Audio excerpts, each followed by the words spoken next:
Hey guys, welcome back to our YouTube channel Want to Stay. Today in this video, let's learn about how to download Google Drive on PC. So let's get started. At first, let's get into any browser and search for Google Drive download.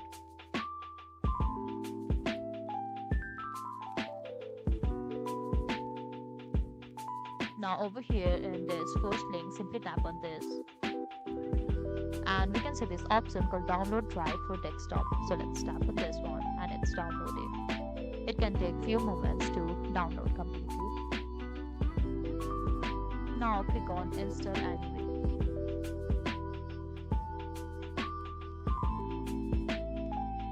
So it's finally done. Simply click on get started to start working on Google Drive.